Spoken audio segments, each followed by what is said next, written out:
Good morning. Okay. Proficiency test 3 quickly. Question 1 to 5. Any doubt? 1 to 5.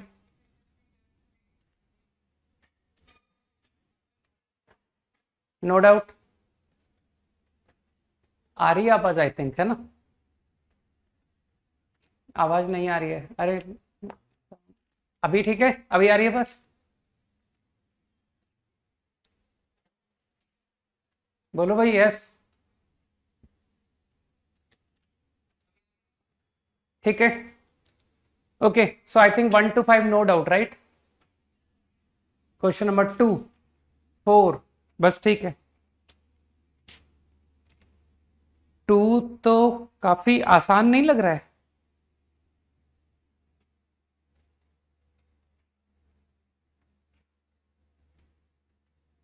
2.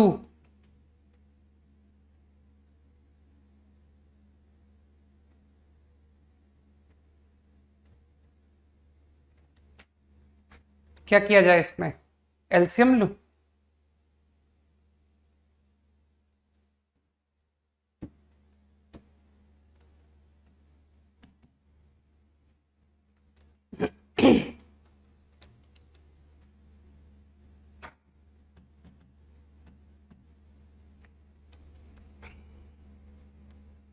सोचने दो 1 minute के लिए. ठीक है, इसको देखा जाएगा. तो ब्रैकेट ओपन करके लेट मी कलेक्ट. एलसीएम भी साथ में लेते जाओ यार.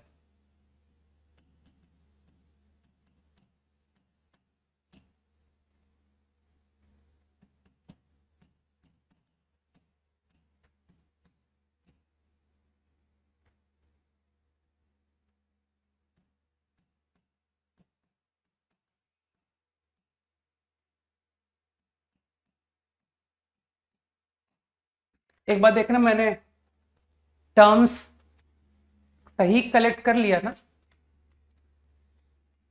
है ना? टर्म्स का कलेक्शन सही है. ठीक है. I guess 3 cos common sine x cos x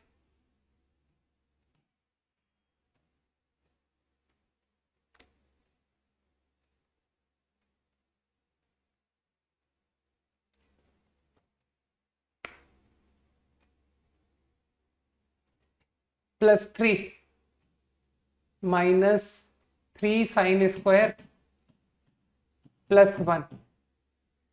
ये पूछने लायक क्वेश्चन नहीं था यार. ये कुछ ज्यादा ही इजी क्वेश्चन है. देखो ध्यान से कि सर हो तो गया कॉस स्क्वायर. तो I think cos x common, cos square बन गया ना, तो कॉस एक्स कॉमन आ गया.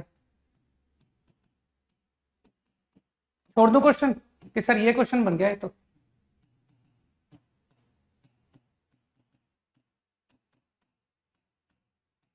अब तो तुमको अकल है यहां से कि सर दो पॉसिबिलिटी, साइन प्लस कॉस 0 या फिर ten square x is 3. Got it? हो गया, प्रॉब्लम खत्म हो गया. नहीं ठीक है, टेन में कन्वर्ट करने का तुमको आइडिया आ रहा है, that also is good. No problem in that. ठीक कि सर पूरा टेन में कन्वर्ट कर लो, वो भी ठीक है. Question number 4. यार क्वेश्चन नंबर 4 में तो एक वो थॉट होता है ना कि वन और कॉस को देखते हैं तो अट्रैक्शन हो जाता है कि यार इसको तो 2 कॉस स्क्वायर लिखना पड़ेगा. ठीक. I am talking about PT3. सब लोगों को पता होना चाहिए ना कि PT3 का डिस्कशन हो रहा है. तो 4 तो मैं ओरल करने के फेवर में हूं. 2 cos square minus sine square, और राइट साइड में, लेफ्ट साइड में लिखा हुआ 2 साइन कॉस. तो कुछ लोगों ने पहचान लिया कि सर ये तो होमोजीनियस है. सही है ना? तो होमोजीनियस इक्वेशन वो सबको पता है, सिंगल वेरिएबल 10x में कन्वर्ट हो गई. क्वेश्चन नंबर 5 बताने का अब इच्छा नहीं है. ठीक है ना कि सर अब मत बताओ आप, नहीं तो एग्जाम में भी आप ही को बताना पड़ेगा. 6 to 11. 6 भी, 6 तो यार cos 3x sign 3x cos 2x। ऐसा तुमको मन कर रहा होगा, इस तरह से करने का मन कर रहा होगा कि सर सिमेट्री बोल रही है कि 3 को एक तरफ और 2 को एक तरफ। अब मेरे ख्याल से इसको खोल नहीं दूं फॉर्मूले से, 4 cos cube minus 3 cos 3 sine 4 cos cube minus, एक बार देखते हैं क्या होता है, माइनस 3 cos 3 साइन 3 साइन। जैसे ही मैं गलत कर दूं बता देना। cos cube 3 sine minus 4 sine cube. Is everything all right? ये सब ठीक है? अब तुमको डेफिनेटली तुमको ये थॉट अपने आप आ रहा होगा कि यार इसको ना cos square minus sine square use करो।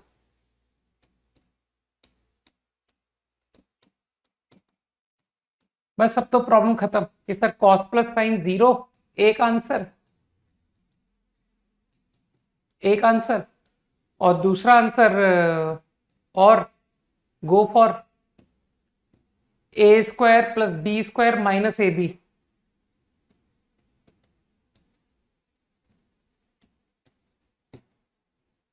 -3 इज कॉस माइनस साइन।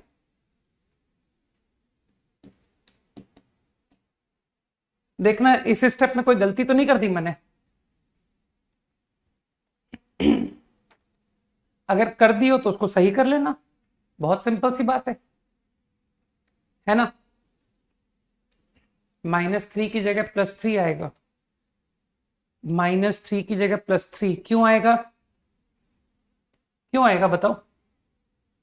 मुझे तो ऐसा लग रहा है मैंने सही लिखा है। सब ठीक है ना? नहीं नहीं नहीं, तुम्हारा तो ये सॉल्यूशन बढ़िया जा रहा है यार, एकदम परफेक्ट जा रहा है। कोई देख करके बता दे मुझे, अदर देन वंश कोई और बताएगा कि is there any error in this step? सब ठीक है ना? बस ठीक है, तो इसका मतलब वंश गलत है। ठीक है, ओके। सब परफेक्ट कर दिया मैंने। तो अब क्या करूं इसके बाद? अब इसके बाद तुम लोग को पढ़ाया तो था मैंने कि when sin 2x and sin minus cos both are there. कुछ लोग को याद आ रहा है? सबको नहीं याद आना चाहिए, ठीक है ना, क्योंकि सर सारे लोग तो सेलेक्ट होने वाले नहीं है, तो इसलिए सबको ध्यान आना भी नहीं चाहिए। ये हमारे फेवर की बात है, ठीक है। तो कुछ लोगों ने पहचान लिया ना कि सर ये आपने क्लास में बताया था कि if sin 2x and sin minus cos, या फिर नहीं नहीं नहीं, फैक्टर से नहीं हो पा रहा है। फैक्टर बना के मैंने देखा लेकिन उससे हुआ नहीं, ठीक है ना। कोई भाई वो इक्वल टू 0 नहीं बन रहा है ना, कि दो फैक्टर का प्रोडक्ट इक्वल टू 0, तो वो 0 नहीं आ पा रहा है ना। तो मेरे ख्याल से कुछ लोग को बात समझ में आ गई अब कि सर ये इसे लिख लो आप sin 2x को। तो बस ठीक है, बहुत है, बहुत मदद कर दी मैंने। वैसे इतना क्लू बहुत है, तुम खुद से करो कि सर अब हमें अपनी मदद स्वयं करने दो। इतना हिंट बहुत है कि if sin 2x and cos minus sine both are there then what to do. अब अपनी मदद खुद करो, ठीक। मैं नहीं चाहता कि एग्जाम में तुमको मेरी मदद की जरूरत पड़े। अप टू 11 में डिनोमिनेटर 0 कर सकते हैं क्या? यार कैसी बुद्धुओं वाली बात कर रहे हो? हाँ, डिनोमिनेटर को 0 कर दोगे? मतलब तुमको मैथ्स ही नहीं आती, इसका मतलब डिनोमिनेटर में 0 तुम अलाउ करते हो? मैथ्स छोड़नी पड़ेगी sir, maths is not in syllabus, ठीक। 10th 9th यार अब बताने का मन नहीं कर रहा है ना, क्योंकि जिसको अभी तक 1 और कॉस की एफिनिटी डेवलप नहीं है उसको सर आप क्या मैथ्स पढ़ा पाओगे, है ना। उसके लिए कहना पड़ेगा कि sir maths out of syllabus, ठीक है। अभी तक वो एफिनिटी डेवलप नहीं कर पाया कि आई लाइक 1 एंड कॉस, ठीक। हाँ 7th तो छोड़ दो, ठीक है ना। तुमको क्वाड्रेटिक नजर नहीं आ रही, सॉरी क्वाड्रेटिक कह रहा हूं, अभी अभी जो कंसेप्ट लिखा है तुमको अभी फिर से नहीं समझ में आया कि सर यही तो है ना? सेवेंथ के लिए इतना हिंट बहुत है मेरे हिसाब से कि सेम थॉट, जैसा थॉट यहां लगा है वही same thought will be in seventh also. कुछ लोग समझ गए? हम्म। 10th क्वेश्चन में तो स्क्वायरिंग करनी पड़ेगी, फिर बैक चेक करना पड़ेगा कि सर स्क्वायरिंग करके साइन 3x निकाल लो, फिर उस साइन 3x को ओरिजिनल इक्वेशन में पुट करके हटा देना। तो इसमें जनरल सॉल्यूशन फॉलो नहीं करेगा, इसमें मेरे ख्याल से क्या फॉलो करेगा, पीरियोडिक फंक्शन का कंसेप्ट। कुछ लोग समझ गए कि सर जब भी हमको इंटरसेक्शन लेना होता है, ठीक है, तो हमारा वो जनरल सॉल्यूशन फेल हो जाता है। पीरियोडिक के कंसेप्ट से कर देना, क्योंकि सर इसमें से कुछ आंसर हटाने पड़ रहे हैं। साइन 3x की जो भी वैल्यू आ रही है, नहीं वैसे जनरल सॉल्यूशन क्यों नहीं लगा सकते? लगा सकते हैं, क्योंकि साइन 3x ही तो निकलेगा।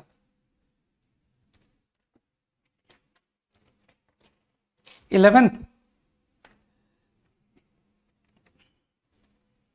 बच्चों वाला क्वेश्चन 11th तुम्हारी अभी तक वन और कॉस को लेकर के तुम्हारी लाइकिंग अभी तक डेवलप नहीं हो पाई, इसका मतलब।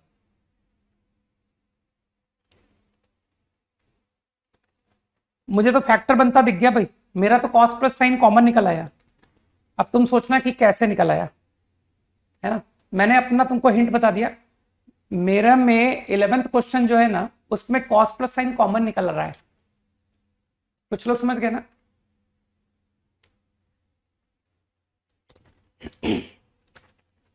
सही है।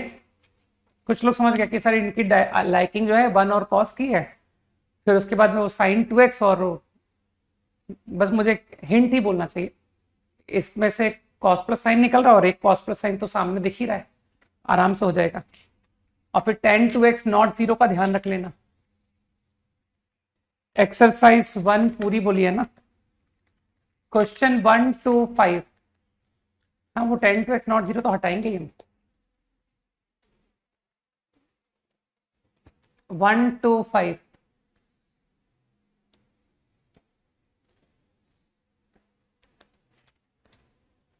थर्ड, यार तुम 10x की वैल्यू निकालो क्वाड्रेटिक सॉल्व करके। तुम बैक चेक नहीं करना जानते हो कि सर जब भी बैक चेक करना होता है तो हमको ऑप्शन आंसर को पुट करके देखना पड़ता है। चलो जिसने थर्ड पूछा है वो बताएगा, क्योंकि यार क्वाड्रेटिक सॉल्व नहीं कर पाने वाले लोगों को तो बिल्कुल मैं कहूंगा कि छोड़ दो। ठीक है, तो क्वाड्रेटिक सॉल्व करके 10x बताओ। क्वाड्रेटिक सॉल्व करने से 10x कितना आया? कहना सर कुछ आ गया, ठीक, और वो जो भी कुछ आया उसको पुट किया और रिजेक्ट कर दिया, ठीक, जो जिसने सेटिस्फाई नहीं किया, इतना बहुत है। सेकंड क्वेश्चन कोई पूछ रहा है ना, कॉस कॉस कॉस 1/4। इसका मतलब है तुम लोग अभी भी जो है ना, क्वाड्रेटिक के प्रति लाइकिंग तुम्हारी अभी डेवलप हुई नहीं है। Cos theta cos 3 theta club करके देखते हैं। 4 theta 2 theta 2 theta 2 times is 1। यहां तक सब ठीक कर दिया ना मैंने? कोई मिस्टेक तो नहीं है? अब मुझको पता है ये कॉस 2 थीटा में क्यूबिक बनता हुआ दिख रहा है, तुम लोग को दिख रहा है? मुझे ये क्यूबिक नजर आ रहा है। बताओ भाई, तुम्हारे में से कितने लोगों को एक क्यूबिक नजर आ रहा है? मुझे तो सिंगल वेरिएबल दिख गया क्वेश्चन में। हाँ बोलो जल्दी कि सर हाँ हमें भी क्यूबिक नजर आ गई है ना? बिल्कुल। 2 कॉस स्क्वायर -1, तो बस उस क्यूबिक को निपटाओ। 2 कॉस स्क्वायर -1। कोड लैंग्वेज में बात करनी चाहिए, है ना?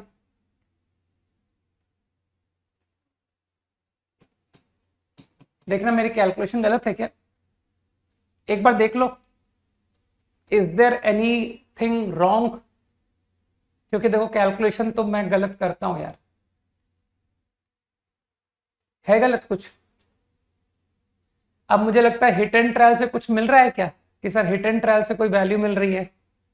इज इट, ऐसा है क्या?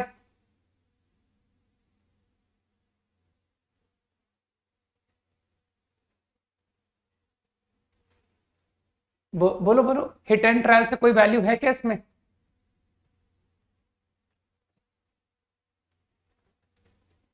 नहीं, 2t भी आएगा, 2t भी आएगा। क्यों भाई? 2 cos² -1। अच्छा अच्छा अच्छा, सॉरी सॉरी, वो ब्रैकेट खोलने में गलती कर दी, 1 मिनट। ये -3, वो एक्चुअली मैंने -2 पढ़ लिया था, वो -2t था, है ना, -1 और फिर -1, तभी मुझे आंसर नहीं मिल रहा था। अब सही है?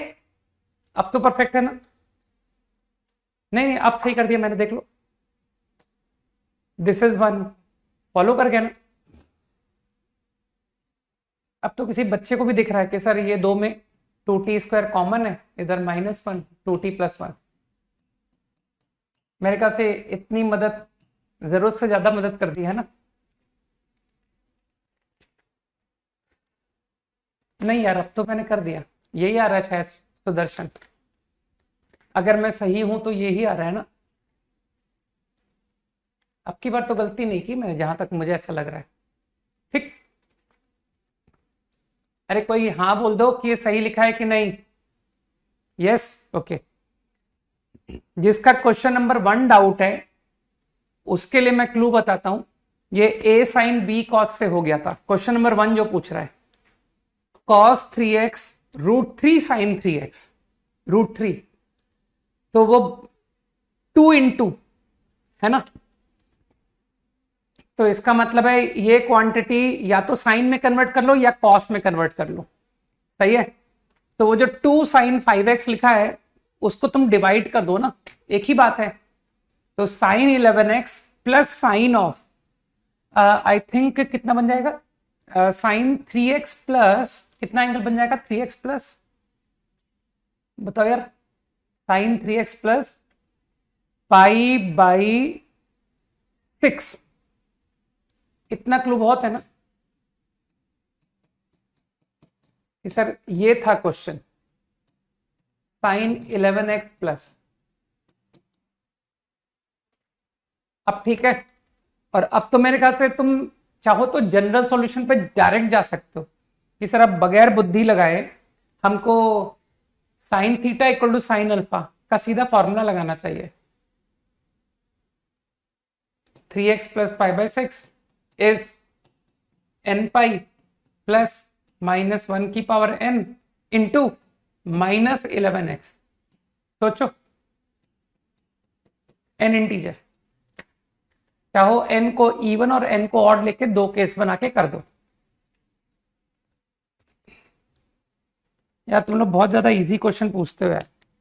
क्वेश्चन नंबर 5 कोई पूछ रहा है, तुम मतलब मुझे फोर्स कर रहे हो कि मैं इसको ओरल बताऊं। हाँ, ओरल बताऊंगा, क्योंकि जब ज्यादा टफ सवाल आएंगे ना तो उनके मैं कोशिश करूंगा कि ओरल बता दिया जाए, क्योंकि 5 इज अ चैलेंजिंग क्वेश्चन, तो let me not solve it. √3 into cos plus sine minus cos minus sine is √2, सही है? तो मेरे ख्याल से ये कुछ cos alpha cos beta sine बन रहा है। ठीक, कई लोग कर गए भाई कि सर ये alpha sine beta cos format में कन्वर्ट हो गया, तो सॉल्व कर लो। लेकिन जिसको थोड़ी सी भी अक्ल है वो कहेगा सर ये लॉग का क्वेश्चन है, तो इसलिए बाद में बैक चेक जरूर करना। सोचो मैंने क्या कहा।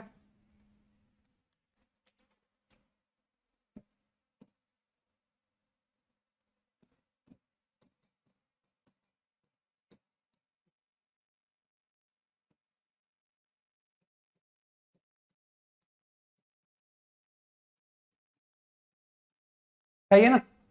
तो back check will become important. √3 - 1, √3 + 1,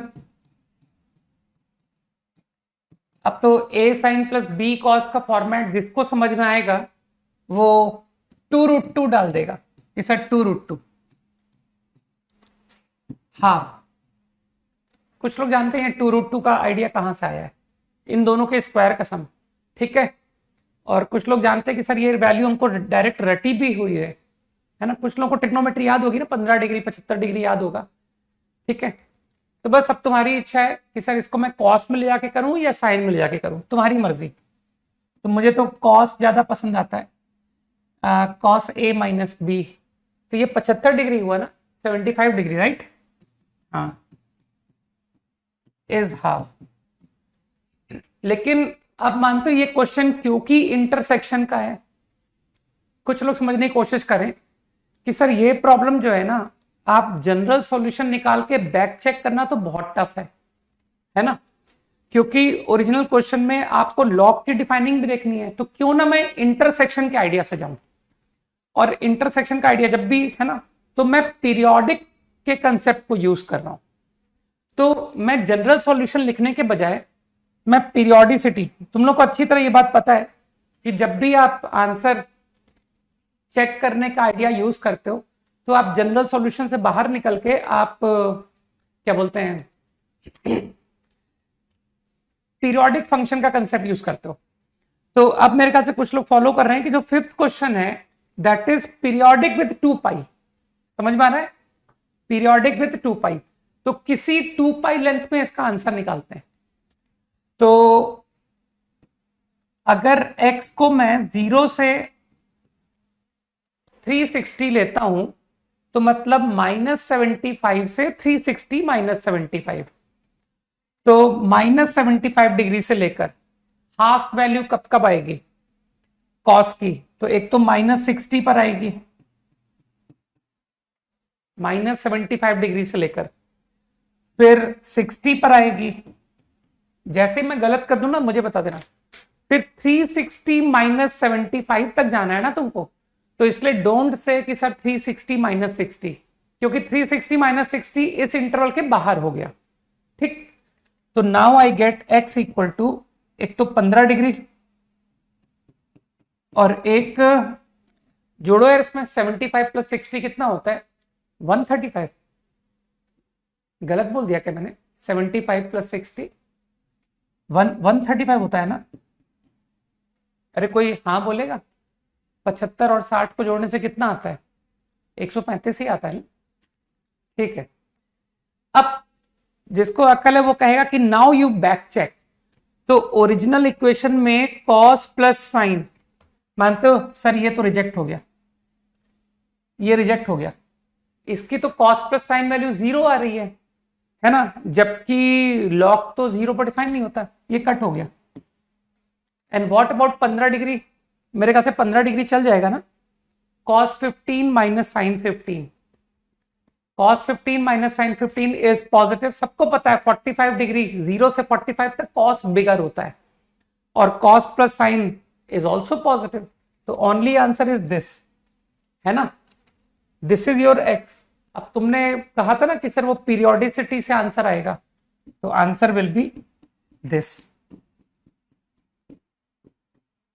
तो आई थिंक जिन लोगों का कंसेप्ट स्ट्रांग है, अब उनको काफी ज्यादा कन्वीनियंस फील हो रहा है ना, वरना तो ट्रिग्रो इक्वेशन में लोगों को जनरल सॉल्यूशन लिखना ही नहीं आता था कि सर ये इंटरसेक्शन प्रॉब्लम्स तो बहुत टफ होते हैं। और अब मुझे लगता है कि कुछ ज्यादा लाइफ आसान हो गई, नहीं। जो भी उल्टे सीधे डाउट आते हैं नीरज, उनको खुद को निकाला मतलब आइडेंटिफाई करना सीखो कि वाई इनकरेक्ट, ठीक है ना। मेरी मदद की क्या जरूरत है, जो भी तुमको उल्टा सीधा आइडिया आया है ना, उस उल्टे सीधे आइडिया को खुद चेक करो और फिर निकलो कि हाँ यार ये बात सही है, ये तो गलत है। क्योंकि मैं तो एक बार बोल करके, मैं तो बोल चुका हूं इस बात को, है ना, मैं हर चीज बोलता हूं इनफैक्ट, ठीक।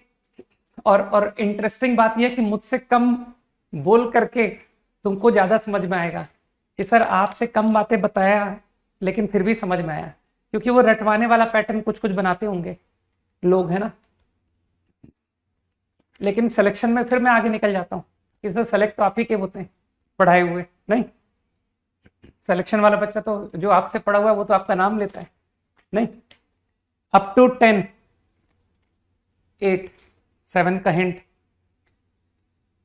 7 में यार ये फैक्टर हो रहा है एक्चुअली। इसमें देख के तुमको बहुत टेंशन नहीं हो रही कि सर 1 डिग्री 2 डिग्री हर तरह की टर्म आ रही है? तो इसमें एक्चुअली तुम्हारी थोड़ी मैनिपुलेशन चेक की है उसने।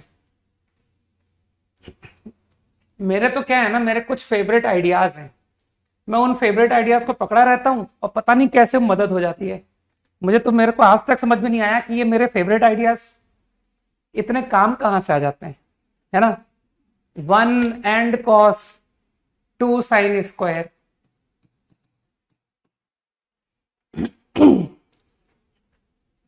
-2 cos 4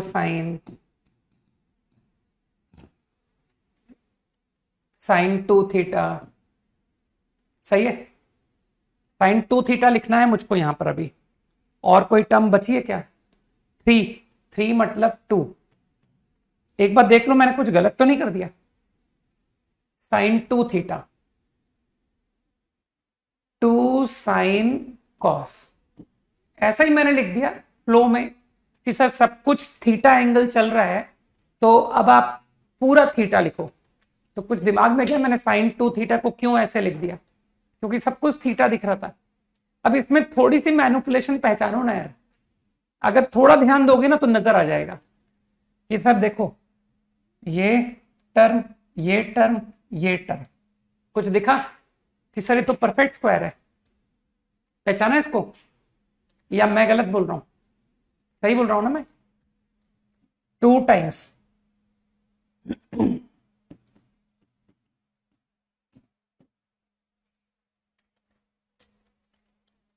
+2 cos sin -1। बस मुझे लगता है अब इसके बाद मुझे स्टॉप कर जाना चाहिए कि सर काफी मदद कर दी आपने।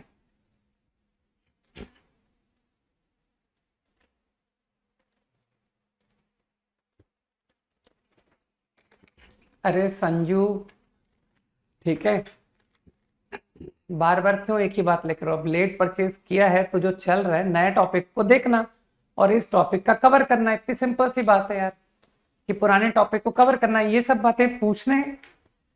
हाँ थोड़ा कॉमन सेंस क्रिएट करो यार, बगैर कॉमन सेंस के कैसे जेई पहुंचेंगे अपन? कि जो छूट जाता है उसको कवर कैसे किया जाता है ना। Up to 10 done, 9A and B। हाँ मतलब बेसिकली तुमने सारा ही पूछ लिया। 9A एंड B का मतलब तो यही है। डिक्टेट करूंगा मैं। sin 6 cos 6 कुछ लोग जानते हैं, तो वो जो तुम जानते हो ना वही लिख लो, जो तुम जानते हो। अब तुम सोचना कि यार क्या जानते थे, फिर तुम sin 4 cos 4 भी तुम जानते हो, तो वही लिखना जो तुम जानते हो, ठीक है। क्योंकि अब मैं बताऊंगा तो तुम आगे कभी खुद से कभी कर ही नहीं पाओगे, ठीक है। फिर k को सेपरेट कर लेना कि सर k क्या, एक ही वेरिएबल आएगा उसे लिख लो। तो कुछ लोग समझ रहे हैं कि सर कौन सा वेरिएबल आया उसमें? देयर इज सिंगल वेरिएबल, और वो single variable in terms of निकल आएगा के। और फिर वो जो सिंगल वेरिएबल आता है ना, वो जहां तक मुझे पता है वो 0 से 1 लाई करता है। नहीं बताना नहीं चाहिए मुझे, बिल्कुल नहीं बताना चाहिए। अब I think there exist a C such that FC is 0।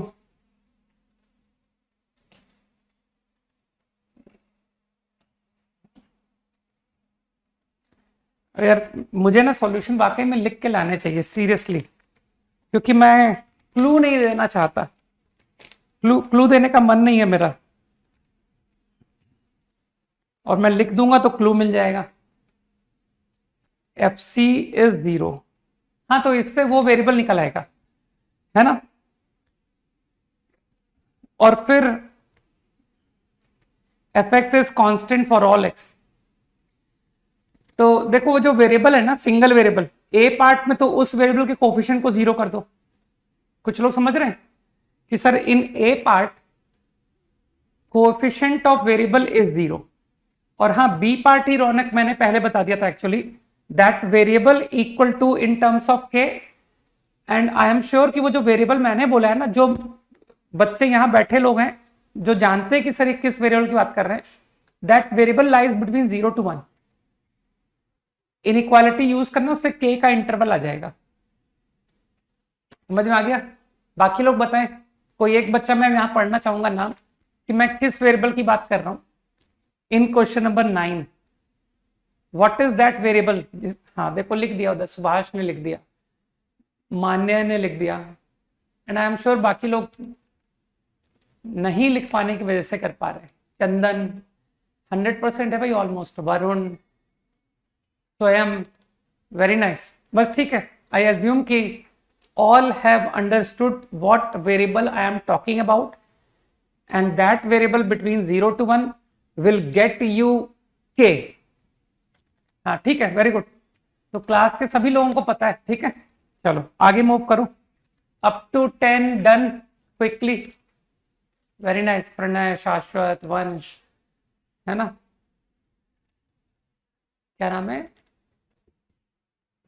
सरनिता, okay.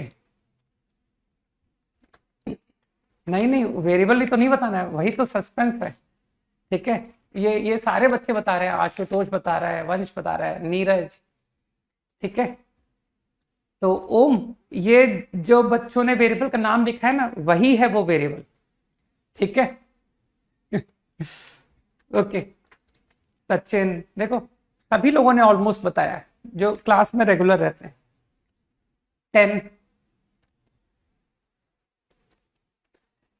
10th question में एक चीज समझाओ, ये जो क्वेश्चंस लिखे दिख रहे हैं, एक इक्वेशन दिया हुआ है और उसे अल्फा बीटा एंगल सेटिस्फाई कर रहा है। This equation is satisfied by alpha and beta, है ना। तो अगर मैं इस इक्वेशन को साइन थीटा में क्वाड्रेटिक ला दूं, साइन थीटा में क्वाड्रेटिक, तो थीटा की दो वैल्यूज है ना, अल्फा बीटा, तो मानते हो उस क्वाड्रेटिक के roots sine alpha sine beta बन जाएंगे। सोचो, अब इसे साइन थीटा में क्वाड्रेटिक लाना is not a big deal, इसे बहुत आसान है, स्क्वायरिंग कर दो तो आपको एक क्वाड्रेटिक साइन थीटा में मिल जाएगी।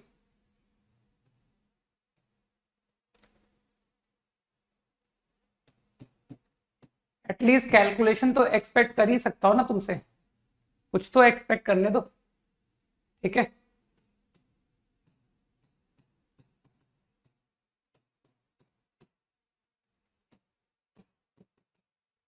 अब इसे टी पढ़ करके कि सर ये टी है, तो टी में quadratic whose roots are sine alpha and sine beta, T या एक्स जो तुम्हारी मर्जी पड़े वो लिखो।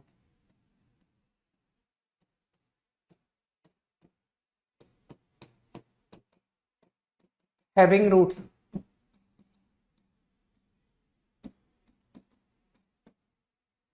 इजी। तो मुझे लगता है कि दो ऑप्शन गए, और जिसको सी और डी चाहिए वो जानता है कि क्या करेगा। वो कह रहा है कि सर इसमें उसके लिए तो आपको स्क्वायरिंग की भी जरूरत नहीं है ना, tan alpha by two tan beta by two, वो तो और आसान है, 1 minus upon 1 plus 2 upon 1 plus, समझ गए ना। Fill in the blanks. 11 to 15, up to 15 quickly. अच्छा मैंने गलत लिख दिया क्या कहीं पर?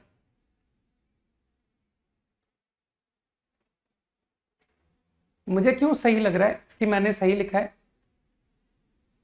ये जो इक्वेशन क्रिएट की थी मैंने, ये सही थी ना, है ना? नहीं, अदर देन के, और कोई बताएगा? Is this quadratic equation correct other than के?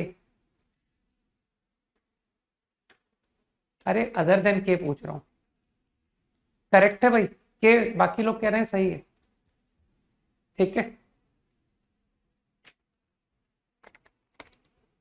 करेक्ट है तो फिर आंसर भी मैच कर ही जाएगा, और क्या। अगर सवाल को सही करते हैं तो आंसर भी मैच कर जाता है, पता है, एक है ना, this is the fundamental law. If problem is solve correctly then answer will match. ठीक, हाँ, अप टू 15। अरे 11th वाले को तो बिल्कुल नहीं बताना चाहिए, तो बिल्कुल ही नहीं पढ़ता है ना, कि सर ये 11th जो डाउट पूछ रहा है ये तो सबसे बड़ा गधा है ना। बाकी लोग बोले भाई 11th डाउट वालों का क्या करूं मैं। बाकी लोग समझ गए? बताओ 11th का हिंट लिखो। ये कुछ लोग 11th पूछ रहे हैं, इन लोगों को हिंट बताओ यार। क्वेश्चन 11th का हिंट, हाँ देखो सुभाष ने लिख दिया, ठीक है, और बाकी लोग भी लिखे। 11th का to the point hint, Ayush.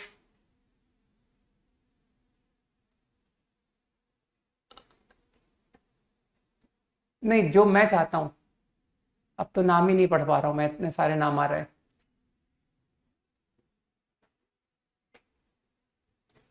To to the point, हाँ, शाश्वत, यार क्या ना, थोड़े फास्ट आ रहे हैं नाम, आशुतोष, ठीक है, आयुष, जितेश, ठीक है। तो मेरे ख्याल से बाकी सब लोगों ने पकड़ लिया यार, है ना, क्योंकि इतना रिपीट करने के बाद 11th क्वेश्चन को नहीं पहचान पाना मींस शेम, कि सर ये तो बहुत शेम वाली बात है। ठीक, लोगों को क्वाड्रेटिक नजर आ गई है डायरेक्टली। अब तुम लोग सोचना कि कैसे, कि क्वाड्रेटिक इनइक्वालिटी बनी थी, तो मैक्सिमम लोगों ने कहा है कि सर क्वाड्रेटिक इन 10x, तो बस उन लोगों को फॉलो कर जाना, क्योंकि जिस क्वांटिटी से डिवाइड किया है उससे इनइक्वालिटी पर फर्क नहीं पड़ेगा। और 10x की इनइक्वालिटी तो तुम जानते भी, सर ऐसा क्वेश्चन क्लास में कर चुके हैं, ठीक, फैक्टर बना के कर ही लोगे। Up to 15 any other, up to 15 no. सभी ने लिख दिया, मैंने देख लिया ना, सभी ने होमोजीनियस लिख दिया था। 15, 12th तो यार नहीं बताऊंगा मैं, ठीक है ना। अभी अभी क्वेश्चन किया था 12th का, कि sir variable A in terms of complete variable. 12th का ये हिंट है, 12th में right a function of P, this you have to decide what is that function. मुझे जितना पता है ये क्वाड्रेटिक आता है, this comes to be a quadratic. मुझे कोड लैंग्वेज सोचने दो, हाँ ये क्वाड्रेटिक फंक्शन आता है। और जिस किसी का भी क्वाड्रेटिक फंक्शन आता है ना, ये उस वेरिएबल की रेंज होती है -1 से 1, है ना। तो तुम लोग क्वाड्रेटिक तो मुझसे ही पढ़ के आए हो ना, तो तुमको पता ही है कि सर एक क्वाड्रेटिक फंक्शन का ग्राफ बनाना is not a big deal, versus T, Y versus T, ये रहा। और फिर उस ग्राफ से t -1 to 1, बस पूरा ग्राफ मत बनाना, इतना ही बनाना, और वहां से एक आंसर कर देना। क्वाड्रेटिक में मैंने बहुत बड़ी बड़ी बातें कर दी थी यार, है ना, तो इसलिए इस तरह की छोटी बातों को तुम्हारे लिए देना ठीक काम है मेरा, ठीक, वरना जस्टिस नहीं होगा। क्वेश्चन 15,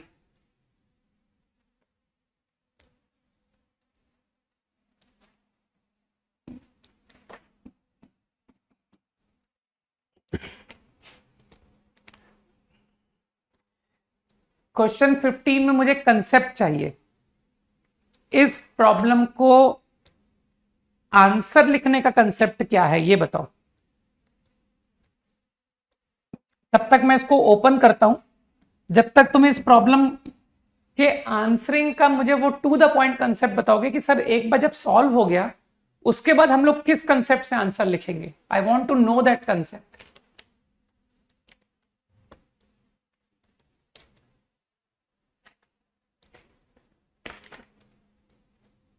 नहीं नहीं, 1 माइनस कॉस, क्योंकि ये साइन एक्स कॉस एक्स में कन्वर्ट हो रहा है, इतना तो समझ में आ ही रहा है कि सर इसको साइन एक्स कॉस एक्स में लिखेंगे। हाँ वो लिख रहा है, यश लिख रहा है कि सर वंश लिख रहा है, शौर्य लिख रहा है, वेरी नाइस। हाँ जयदीप, बाकी जो जयदीप तुम कह रहे हो उसके आगे का मैं टर्म पूछना चाह रहा था, है ना। तो ये जितने लोग लिख रहे हैं इंटरसेक्शन, मैं उनसे उसके आगे की टर्म पूछना चाह रहा था कि इंटरसेक्शन में क्या करना होता है। हाँ, एमडी, है ना। तो मोस्टली लोग कह रहे हैं कि सर पीरियड से प्रॉब्लम होगा, ये बिल्कुल सही। फंक्शन का पीरियड क्या है? सी, गिवन इक्वेशन और जो इनइक्वालिटी है दोनों का मुझे कॉमन चाहिए। तो इनइक्वालिटी का भी कॉमन लेंथ देखो भाई, inequality sign x cos pi by 4 minus cos x sine pi by 4, 1/√2 common, cos x cos 3 pi by 4 minus होता है ना। कुछ गलत हो जाए तो बता देना। Minus sine x sine 3 pi by 4 minus, तो माइनस माइनस प्लस 3/√2 कॉमन। ये कुछ गलत तो नहीं हुआ ना? साइन एक्स इज 1/√2, ठीक है ना। ये सॉल्विंग सही है मेरी क्वेश्चन नंबर 15 की। Is it all right? सही है।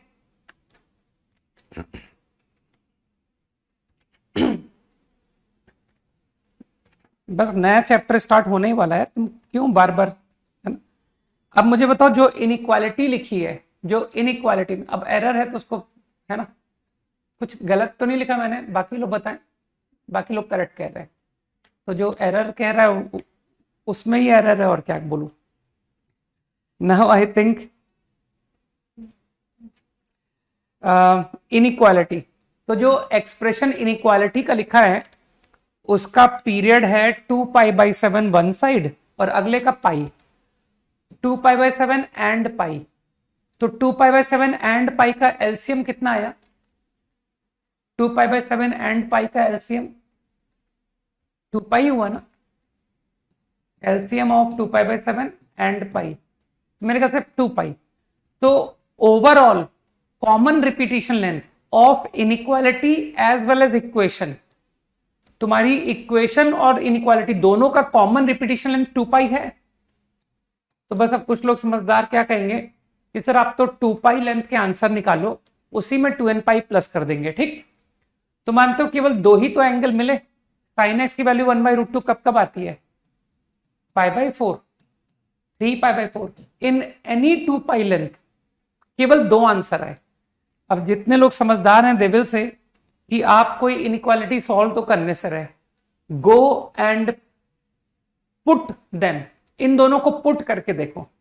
तो अगर मैं π/4 3π/4 पुट करता हूं तो cos 7x 7π/4 cos 7π/4 मेरे हिसाब से पॉजिटिव हुआ ना, है ना, गलत थोड़ी बोल रहा हूं। cos 7π/4 यार ये तो चेक करने वाली बात आ गई। cos 7π/4 का मतलब है 2π - π/4, हाँ सही है। तो 2/√2 अपॉन cos 3 प्लस sin 3, ये पॉजिटिव है कि नेगेटिव है दिस नंबर? तो 3 का मतलब है 2π के वेरी क्लोज, है ना, 2π के बहुत क्लोज। ये पॉजिटिव है, ये नेगेटिव है, ठीक। ये पॉजिटिव है कि नेगेटिव है बताओ? मुझे लगता है ये पॉजिटिव है, क्योंकि ये रहा cos, सर 3π के बहुत क्लोज का मतलब है 2π के बहुत, सॉरी 2π कह रहा हूं, वेरी वेरी सॉरी, मैंने मिस्टेक की, बोल गलती हुई मुझसे। वो एक्चुअली मैं 6.28 से कंफ्यूज हो गया। ये पाई के क्लोज है, पाई पाई के क्लोज, लेकिन पाई से लेस। तो पाई से लेस पर ये क्वांटिटी पॉजिटिव होगी नेगेटिव होगी? मेरे ख्याल से ये नेगेटिव होगा ना, नेगेटिव होगा, क्योंकि सर ये 0 के बहुत क्लोज नंबर आ रहा है लेकिन ये -1 के क्लोज है, तो ये ओवरऑल नेगेटिव हो गया ना, cos 3 प्लस sin 3। जल्दी से हाँ बोलो, नेगेटिव हो गया।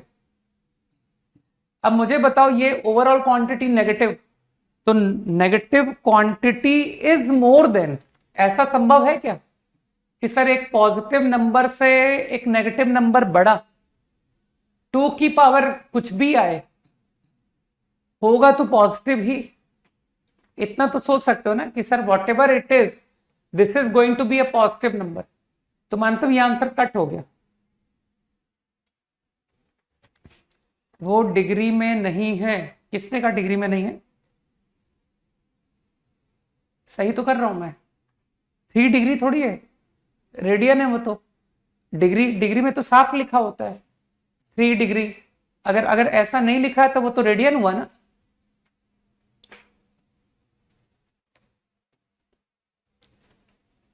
अब तक इतनी समझ तो आ गई होगी कि जब तक डिग्री लगाते नहीं है तब तक वो रेडियन पढ़ा जाता है।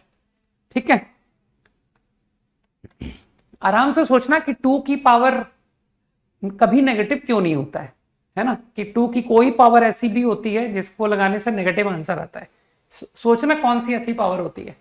ठीक, बाकी मुझे तो कोई पावर मिली नहीं।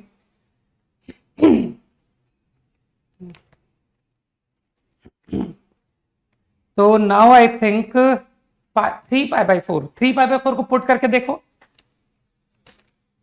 cos 21π/4, 21π/4 कितना हुआ यार? ये तो टफ काम हो गया मेरे लिए। 21π/4 cos 3 + sin 3, और 3π/4 को पुट करने से 2 की पावर cos 3π/2 तो 0 आ गया, मतलब 1 आ गया। 2 की पावर 0, 1। गलत थोड़ी बोला मैंने। और 21π/4 कितना हो गया? 5π प्लस कोई लिख रहा है ना, 5π प्लस π/4। तो मेरे ख्याल से ये -1/√2 और नीचे भी नेगेटिव -1/√2 और ये क्वांटिटी भी नेगेटिव, तो नेगेटिव नेगेटिव पॉजिटिव। सही है, तो अब की बार इनइक्वालिटी ट्रू आ रही है, आनी तो चाहिए यार, कोई तो आंसर सही होगा, है ना। दोनों आंसर थोड़ी गलत हुए होंगे। √2 is more than 1।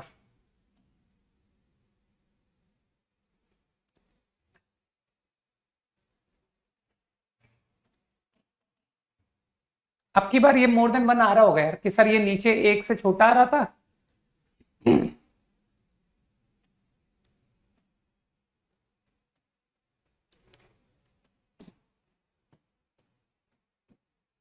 cos 3 + sin 3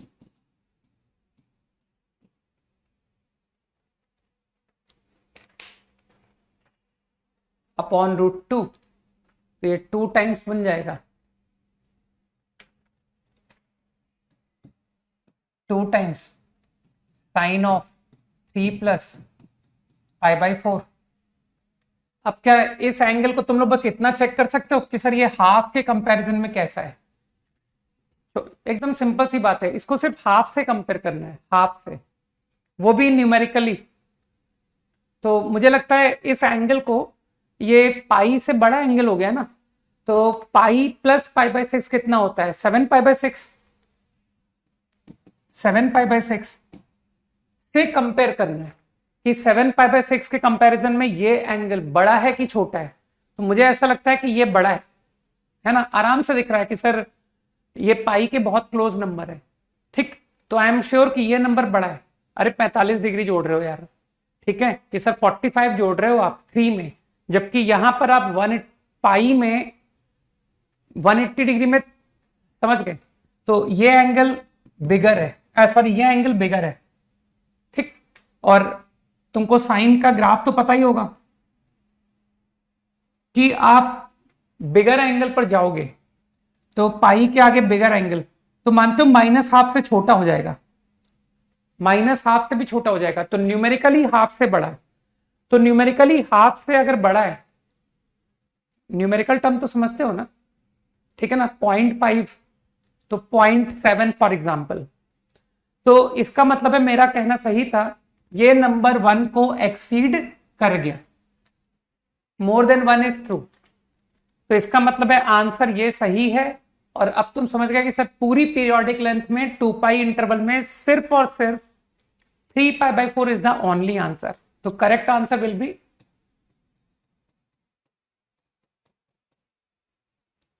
N integer. Agree? Quickly. तो थोड़ा सा अच्छा ट्रिग्नोमेट्री लगवाइए, कि सर चेक करने में भी दिमाग लगाना पड़ा, है ना। चलो भाई, अप टू 15 डिस्कशन ओवर। अब थोड़ा नया चैप्टर शुरू करते हैं, आखिरी के 6 क्वेश्चन को, ठीक, क्योंकि 9 क्रॉस हो चुका है, ज्यादा टाइम हो गया।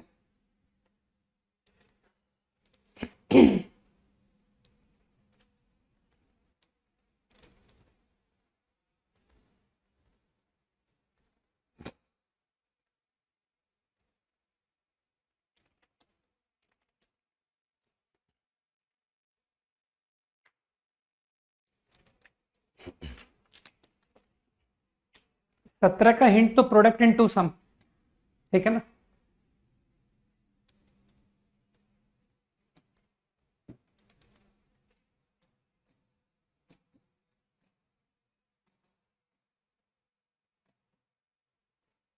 काफी इजी चैप्टर है ना। तुम लोग तो 12th पास्ट हो ना।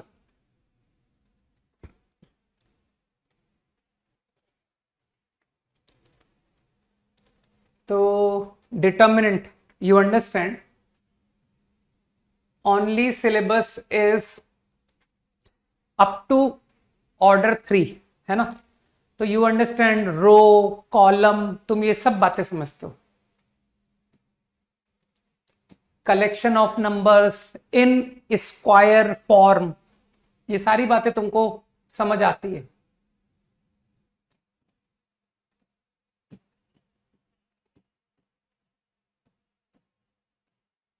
This is a determinant of order 3, है ना। डिटर्मिनेंट ऑफ ऑर्डर 3, 3x3 के बजाय हम लोग सिर्फ 3 कह देते हैं। रीजन हर कोई जानता है कि सर ये हमेशा स्क्वायर फॉर्म के होते हैं, है ना। Now to understand the value of determinant,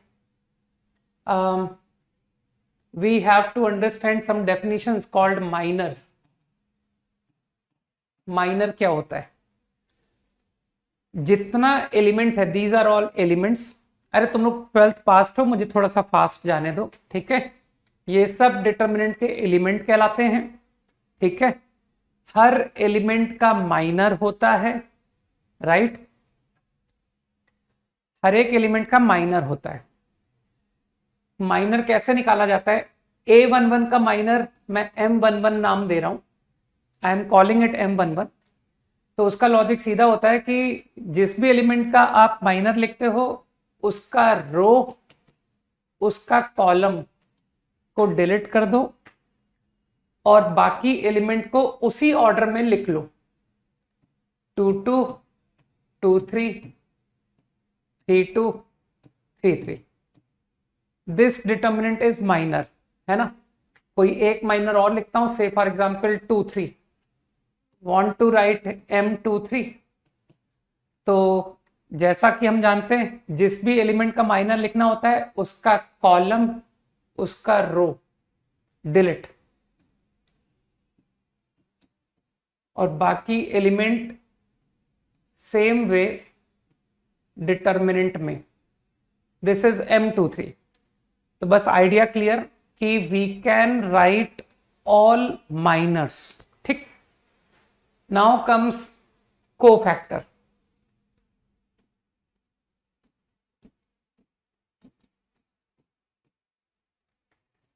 हर एक एलिमेंट का कोफैक्टर डिफाइन किया गया है। जिस तरह से हर एक एलिमेंट का माइनर है, उसी तरह से हर एलिमेंट का कोफैक्टर। तो मैं एक general IJ element, IJ element का मतलब क्या है? आईएथ रो, जेएथ कॉलम, है ना। तुम समझ पा रहे हो? देखो मैंने एलिमेंट स्मार्टली लिखे हैं कि सर ये एलिमेंट आपका third row second column, third row first column, second row first column. समझ पा रहे हो? तो cofactor of ith row jth column is equal to -1 की power i plus j mij। तो आइडिया क्लियर कि कोफैक्टर या तो माइनर के बराबर आएगा या माइनस ऑफ माइनर, समझ गए है ना। तो if I talk about C23 then that equal -M23। Easy, very easy.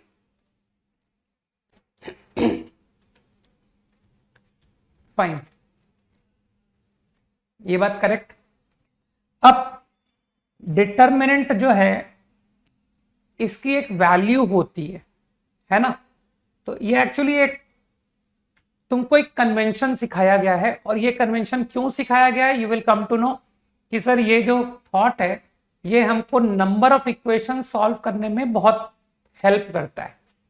3 equation 3 unknown, 4 equation 4 unknown, है ना।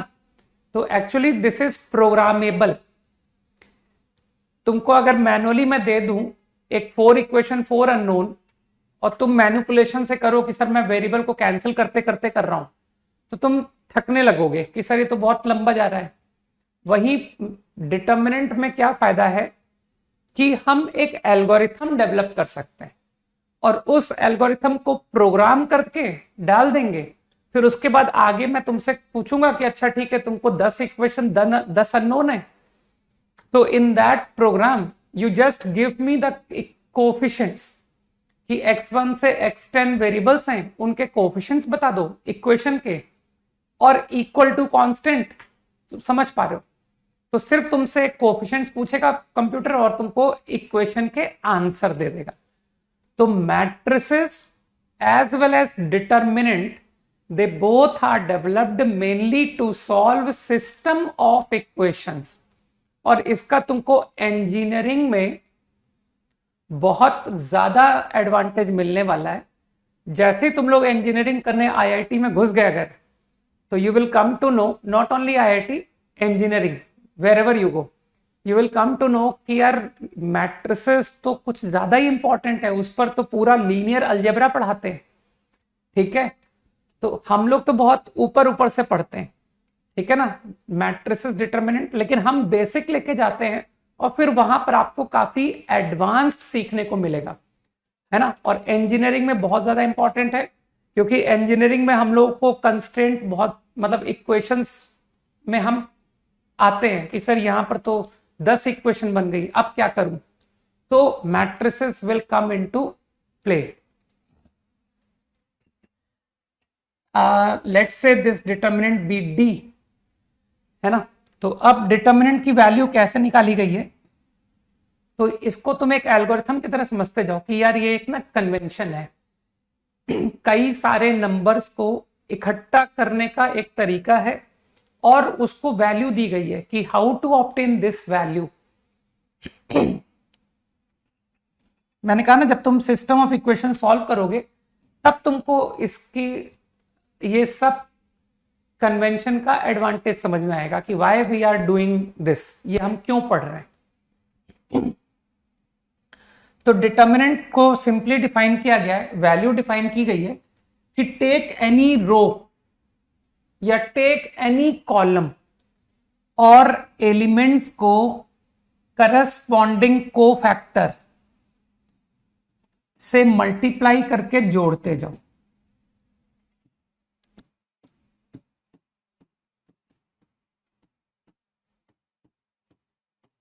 समझ में आ रही बात। This is how we obtain value of determinant. Take any row या टेक एनी कॉलम, आंसर सभी का सेम आएगा, चाहे किसी भी तरीके से कर लो, you will get the same answer finally. ठीक है, अब इसमें कुछ लोग समझ गए बात को कि सर ये ना एक रिकर्शन प्रोसेस है, हालांकि तुम लोग को इतने डीप पीरियड में जाने की जरूरत है नहीं फ्रैंकली स्पीकिंग, ठीक है ना। ये जो C21 है ये खुद एक डिटर्मिनेंट है ना सर। ये माइनस टाइम्स माइनर, और माइनर M21 तुम जानते हो कि सर M21 इस सेकेंड रो और फर्स्ट कॉलम को छोड़ दीजिए, मतलब 1 2 1 3 3 2 3 3, मानते हो ये M21 लिख दिया मैंने। तो क्या यहां से तुमको एक थॉट डेवलप हुआ कि सर ये एक 3x3 का डिटर्मिनेंट एक 2x2 के डिटर्मिनेंट में चेंज हो गया, ऐसे 3 डिटर्मिनेंट आ गए।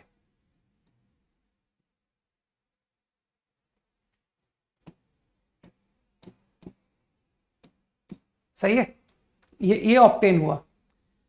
अब जो लोग बुद्धि लगा रहे हैं देविल से कि मतलब जो लोग क्या कहते हैं फंडामेंटल में जाना चाहते हैं कि ये हो क्या रहा है, तो देखो तुम 3x3 से 2x2 पे आ गए।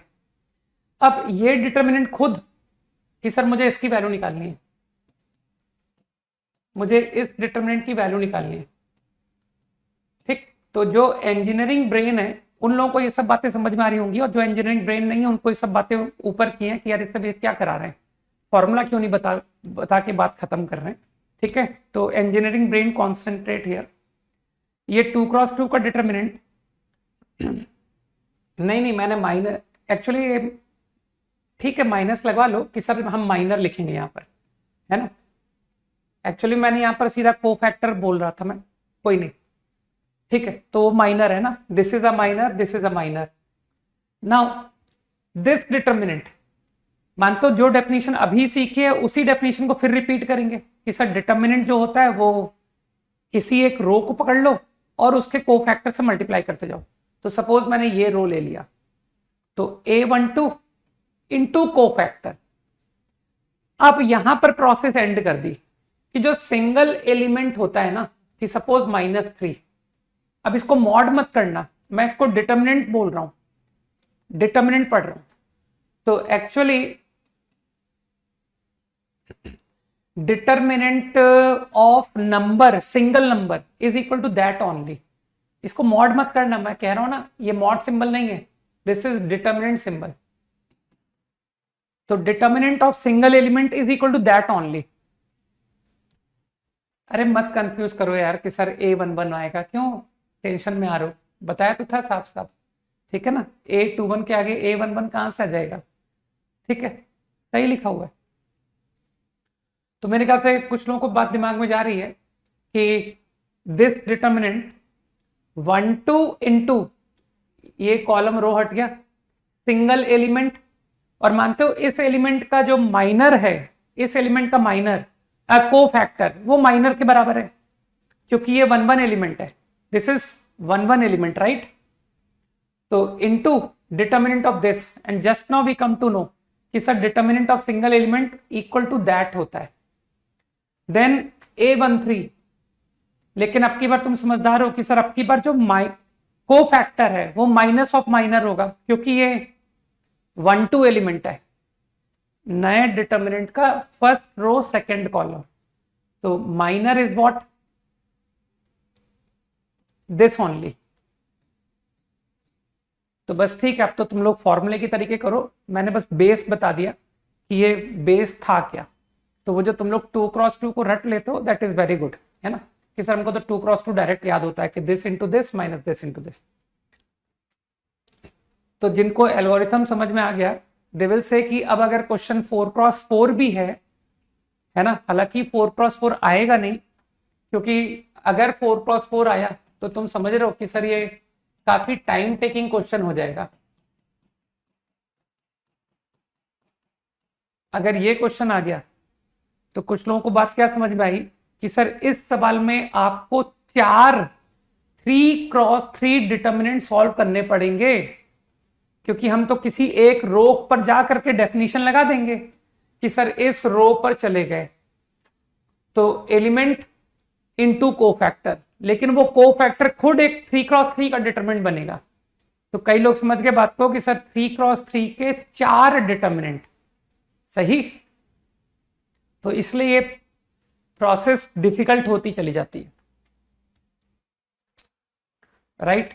तो I think we now understand what is determinant, है ना, what are cofactors and what are minors, and how to obtain the value of determinant. Okay,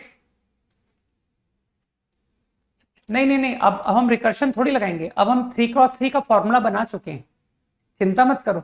3x3 का मेरे को अब डायरेक्टली फॉर्मूला आता है ना। कई अरे अब तो फॉर्मूले के तरीके करो कि सर 2x3 का 2x2 का तो फॉर्मूला सीख ही लिया ना, this into this minus this into this, तो अब डेरिवेशन नहीं करना है, ठीक।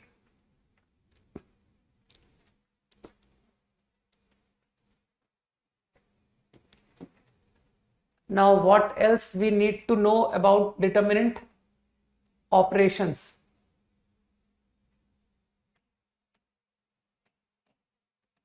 कुछ प्रॉपर्टीज बता देता हूं पहले, फिर रो कॉलम ऑपरेशन भी बता दूंगा।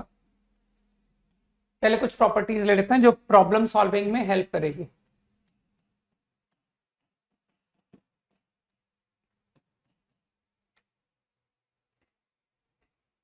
इंटरचेंजिंग लिख लो यार, क्योंकि लिखने में बहुत समय लगेगा। Interchanging rows and columns, rows into columns, interchanging rows and columns doesn't affect the value of determinant. Interchanging the rows and columns doesn't affect the value of determinant.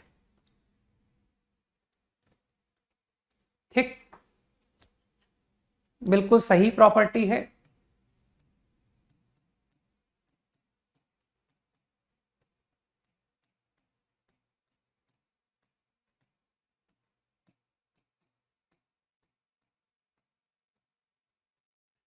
Row 1 become column 1, यही कह रहा है, interchange rose and columns.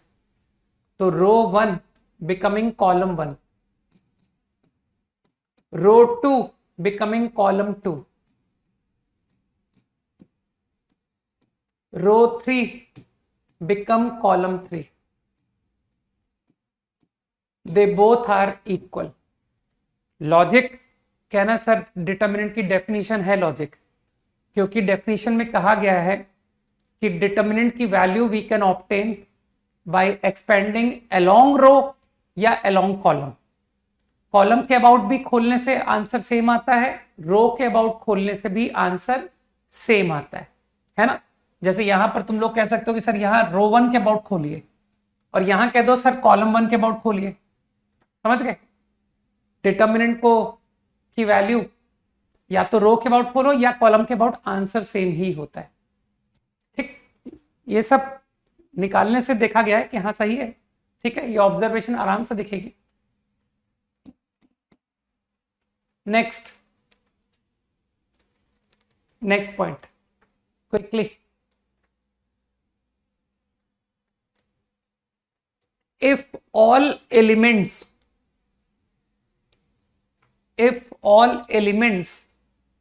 of a row or column, if all elements of a row or column are equal to 0,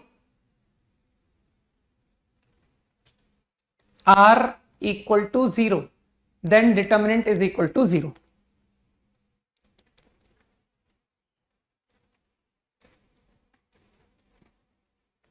If all elements of a row or column are 0, then value of determinant is equal to 0। ठीक है, हर कोई समझ रहा है कि sir इसको तो रहने दो। अगर सारे थर्ड रो के एलिमेंट 0 है तो आप इसी रो के अबाउट खोल दीजिए, 0 into cofactor, 0 into cofactor, 0 into cofactor, answer is 0, है ना।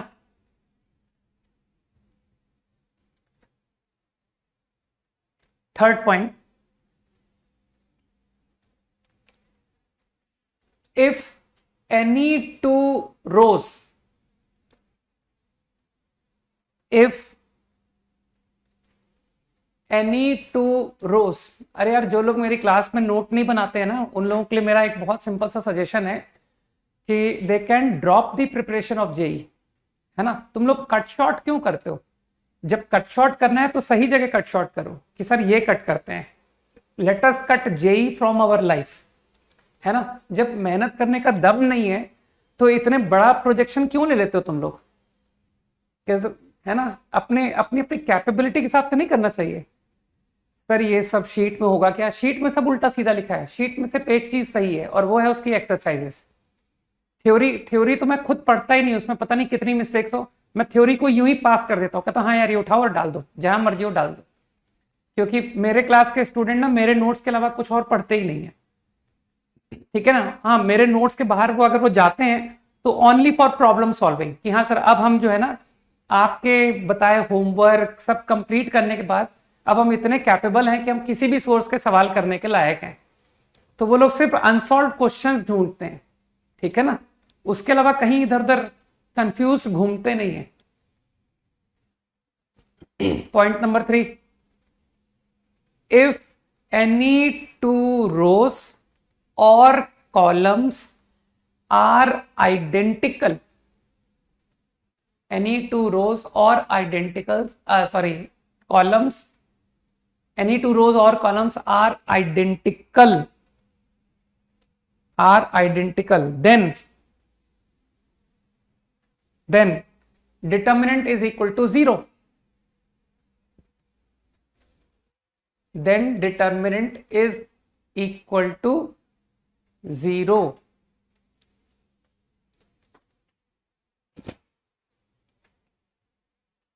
ठीक है ना।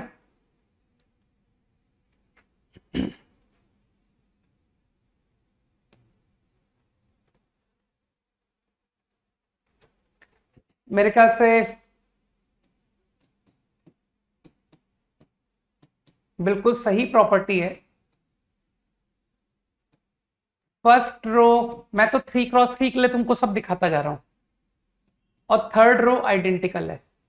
मान लो कि sir first row and third row identical, तो पता मैं क्या कहूंगा, इसके अबाउट एक्सपेंड कर लो, एक्सपेंड अबाउट इट। तो देखो तुमको सारे कोफैक्टर 0 दिखेंगे कि सर है ना, देखो this into this minus this into this, समझ आया कि सर तो कोफैक्टर ही 0 आ गया। तो every cofactor comes out equal to 0, ठीक। Got it.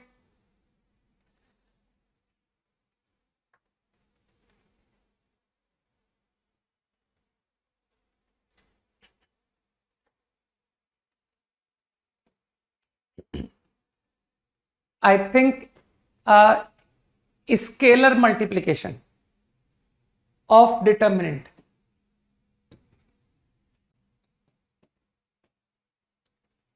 स्केलर मल्टीप्लीकेशन,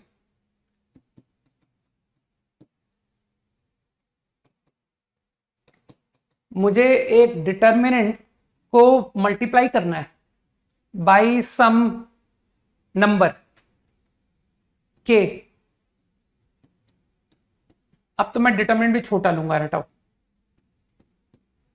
कि सर 3x3 भी क्यों लेते हो, 2x2 ले लो ना। तो सबको पता है कि नहीं कि अगर मैं के को डिटर्मिनेंट के अंदर ले जाना चाहूं, है ना, चलो हटाओ, मैं ये भी थर्ड 3 ऑर्डर ही लिख लेता हूं कि सर जेई सिलेबस इसके बियॉन्ड तो जाएगा नहीं, और चला भी गया तो हम कर लेंगे क्योंकि हमको बेसिक डेफिनेशन पता है। तो स्केलर से मल्टीप्लाई करने का क्या मतलब है, अगर तुम इसे स्केलर को डिटर्मिनेंट के अंदर लिखना चाहते हो तो you multiply that scalar to 1 row या 1 कॉलम, ठीक है ना। सो दिस इक्वल टू किसी भी एक रो में मल्टीप्लाई कर दो यार, या कॉलम में। चलो अब की बार कॉलम में करते हैं।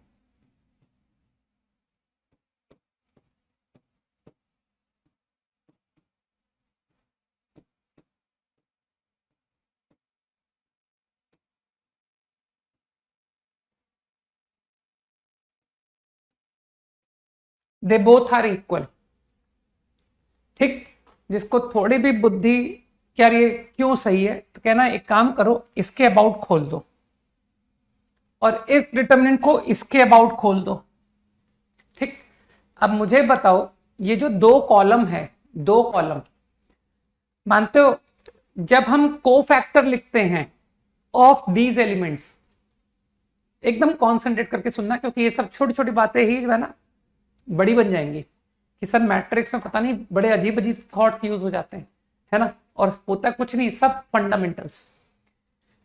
मानते हो ये कॉलम का जो कोफैक्टर है, हर एलिमेंट का कोफैक्टर, और ये कॉलम का जो कोफैक्टर है ऑफ एवरी एलिमेंट, वो सब सेम है।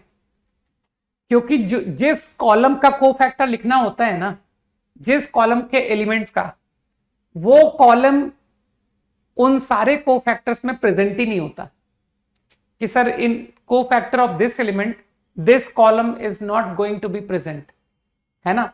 और मानते हो बाकी सब दोनों डिटर्मिनेंट के मैचिंग है। तो जिसको थोड़ा भी कॉमन सेंस है ही विल से कि सर इसका answer A11 C11 plus A21 C21 plus A31 C31 into के, यही हुआ ना आंसर। और यहां पर आंसर बोलेगा कि sir KA11 C11 plus KA21 C21, क्योंकि कोफैक्टर तो यहां और यहां मैचिंग है, प्लस KA31 C31। तो क्या आंसर सेम आ गया कि हाँ यार ये तो सेम आंसर है। Easy, quickly. तो नाउ रिमेंबर, इसका उल्टा भी करना कि सर मैं स्केलर को बाहर निकालना चाहता हूं, तो अगर स्केलर को बाहर निकालोगे तो कीप इन माइंड कि एक रो से कॉमन आएगा या एक कॉलम से बाहर आएगा। ठीक, 10 सेकेंड्स क्विकली।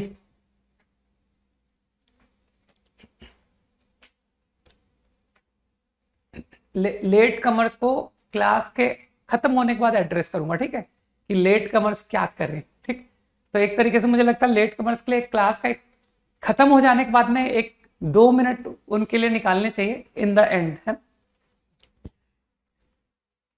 कि सर इससे आपकी क्लास भी डिस्टर्ब ना हो, आपका क्लास एंड हो गया, अब आप इन लेट कमर्स को थोड़ा सा एड्रेस कर दो कि अब ये लोग क्या फॉलो करें, कैसे करें। ठीक है,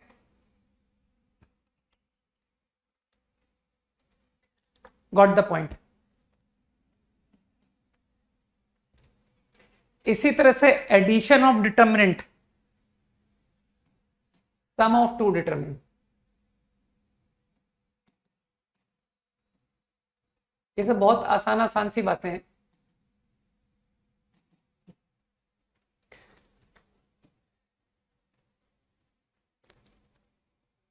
नहीं, अभी लेट कमर्स पता है ज्यादा लेट नहीं है, क्योंकि ये लोग सेशन के एंड में जाकर के पता पड़ता कि दे मिस्ड समथिंग लाइक दैट, है ना। तो अभी तो एवरीथिंग इज अंडर कंट्रोल कि सर 1 महीना क्या है, रिकवर हो जाएगा, है ना। तो ये लोग तो लकी लोगों में आएंगे, अनलकी तो वो है जो ईयर एंड में जिसे पता पड़ेगा कि अच्छा विकास गुप्ता ने अपनी कक्षा में पढ़ा रहे थे और हम ऑफलाइन पे एट हायर मच हायर बहुत इंफीरियर से पढ़ करके आ गए, है ना। साइलेंस तो उन लोगों के लिए होना चाहिए ना कि सर इन लोगों के लिए तो मौन रखने की जरूरत है।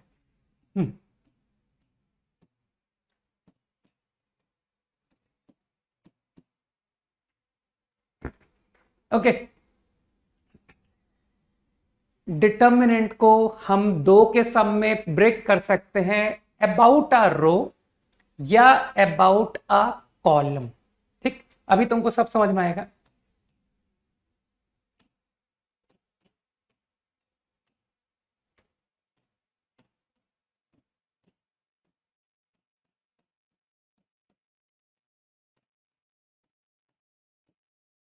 मैं ये कहना चाहता हूं लाइक दिस,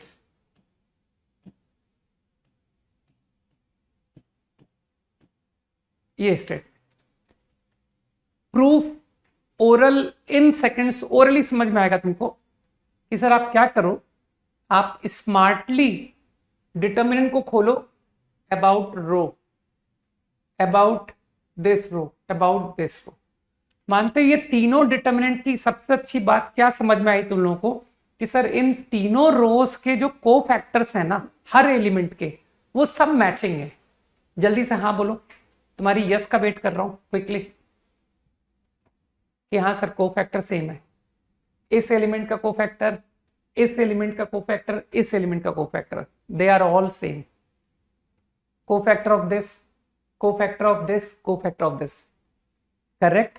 क्योंकि जिसका को फैक्टर लिखते हैं उसकी पूरी row as well as column काम नहीं आता। तो मैंने इन तीन एलिमेंट के को फैक्टर पूछे हैं, तो ये रो तुम्हारे काम आएगी ही नहीं, ठीक है ना। तो बस अब तुम समझ गए कि sir a1 plus d1 into c11, a2 plus d2 into c12, a3 plus d3 into c13। और अब आप तोड़ दो इसको, ये तो सिंपल मैथ्स पढ़ते हो।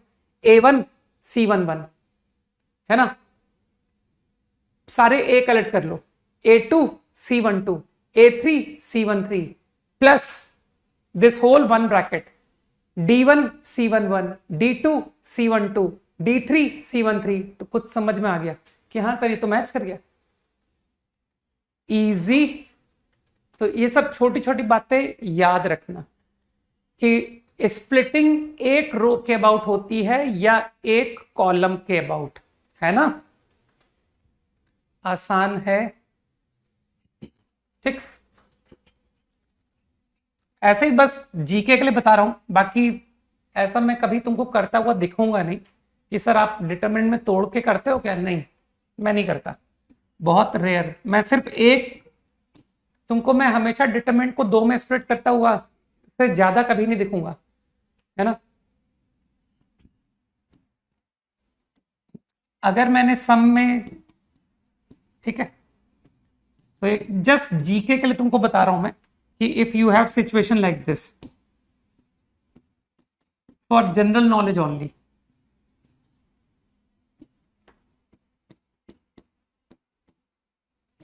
अब देखो यार थर्ड रो में मैंने नहीं कन्वर्ट किया है कि सर थर्ड रो में भी कुछ लिख दीजिए ना, C1 प्लस F1, ठीक है।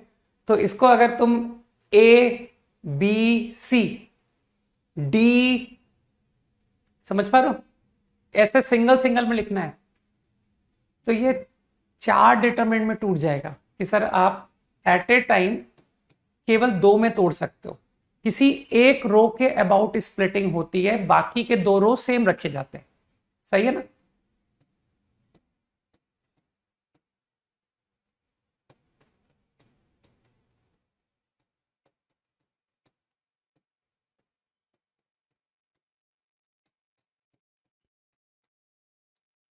मुझको पहली बार, मतलब इतने टाइम,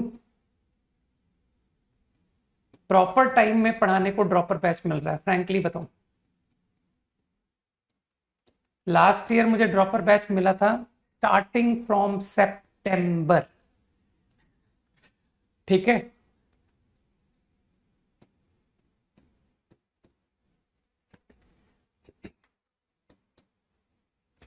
और उनका सिलेबस खत्म करना था जनवरी एंड, है ना, फरवरी में था ना।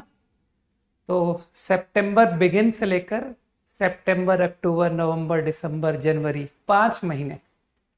तो इसलिए मुझे बहुत रिलैक्स फील हो रहा है अभी कि मैं आराम आराम से टॉपिक कवर कर पा रहा हूं, है ना। अब तुम समझ गए ना कि सर फर्दर इसको हम दो डिटरमिनेंट में फिर तोड़ सकते हैं, इसको फिर दो में। तो जस्ट एक आइडिया लग गया कि कैसे स्प्लिटिंग होती है डिटरमिनेंट की इनटू सम। तो नोटिस करने वाली बात तुमने माइंड कर ली ना कि सर माइंड करने वाली बात बस इतनी है कि जब डिटरमिनेंट में तोड़ो तो सिंगल रो के अबाउट तोड़ो या सिंगल कॉलम, बस ये वाली बात इसमें समझने वाली है, नथिंग एल्स, ठीक। क्विकली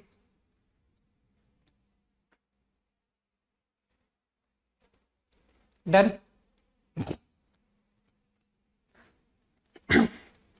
बस अब टू द पॉइंट, कुछ एक बातें प्रॉपर्टीज तो एंड करूंगा मैं, नोट करते जाओ। सोचने दो क्या बताऊं। लिखो,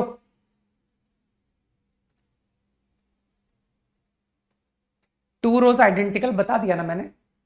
हाँ लिखो, इफ वी इंटरचेंज टू रोज, लिखो लिखो, इफ वी इंटरचेंज टू रोज और two columns, or two columns, then the value of determinant, then the value of determinant becomes equal to -1 multiplied to given determinant. Then the value of determinant becomes equal to -1 multiplied to given determinant.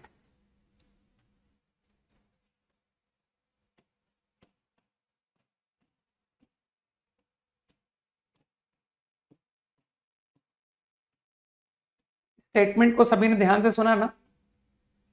If we interchange two rows या two columns, तो जो determinant है that is equal to -1 into given determinant. Suppose इसको मैं D बोल रहा हूं और एक न्यू डिटर्मिनेंट डी डैश। अब डी डैश को तुम यार डी बाई डी एक्स मत पढ़ लेना, एक नए डिटर्मिनेंट को डी डैश बोल रहा हूं। मान लो दैट इज इक्वल टू कि सर फर्स्ट और थर्ड रो को चेंज कर दीजिए, ये कहना चाहता हूं मैं।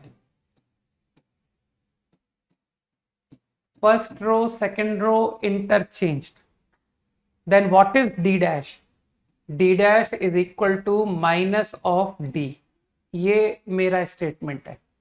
अब जिसको थोड़ा भी सोचने की जरूरत है कि सर ये कहां से आया, कहना इसके अबाउट खोल दो, यहां भी इसके अबाउट खोल दो, तुमको दिखाई देगा कि अरे सर ये तो सारे माइनर है ना, ये जो माइनर है ना, सॉरी को फैक्टर है ना, वो माइनस टाइम्स को फैक्टर आने लग गए। सोचो, माइनर की वैल्यू निकाल रहा हूं, तुम समझ रहे हो सर माइनर अगर माइनस टाइम्स आ गया तो को फैक्टर भी माइनस टाइम्स ही आएगा। समझते हो ना? This into this A3C2 minus A2C3, और यहां देखा आपने, देखो यहां पर तुमने क्या बोला था, A3C2, पहली टर्म A3C2 बोली थी, माइनस A2C3, और यहां क्या हो रहा है A2C3 माइनस A3C2। तो मेरे ख्याल से तुम समझ गए बात को कि हाँ सर ये सारी बातें बहुत आसान आसान बातें हैं।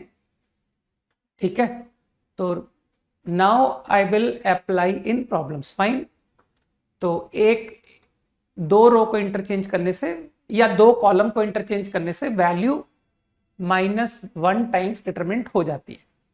अब एक लास्ट पॉइंट और कर लें ताकि अगली क्लास से हम लोग एप्लीकेशन करेंगे, that is row column transformation.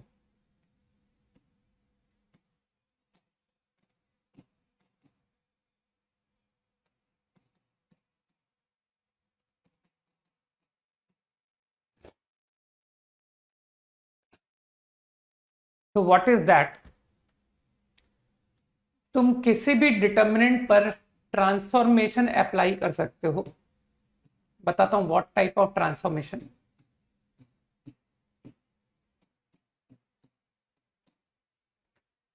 For example R1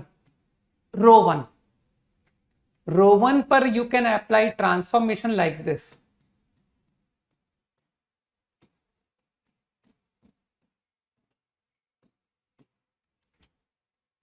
ठीक है, जिस भी रो पर ट्रांसफॉर्म कर रहे हो उसको इन्वॉल्व करना जरूरी है। ठीक है, और उसे सिर्फ और सिर्फ 1 से मल्टीप्लाई करना होता है। ठीक, तो जो नया डिटर्मिनेंट आएगा वो इसी के बराबर होगा। तो न्यू डिटर्मिनेंट ऑब्टेन लिख के देखते हैं। तो रो 1 पर ट्रांसफॉर्मेशन लगाई गई है, तो R1 का A1 element by this transformation become A1 plus K2 into R2 corresponding element, इसका करस्पॉन्डिंग एलिमेंट R2 का K2 B1, corresponding element R3 का K3 C1, ये मतलब है ट्रांसफॉर्मेशन से। Similarly A2 plus K2 B2 K3 C2, third element के लिए तो जगह ही नहीं बची यार, हाँ दिक्कत हो गई। A3 plus K2 B3 K3 C3, तुम लोग सब फील कर पा रहे हो ना जो मैं कन्वे करना चाहता हूं?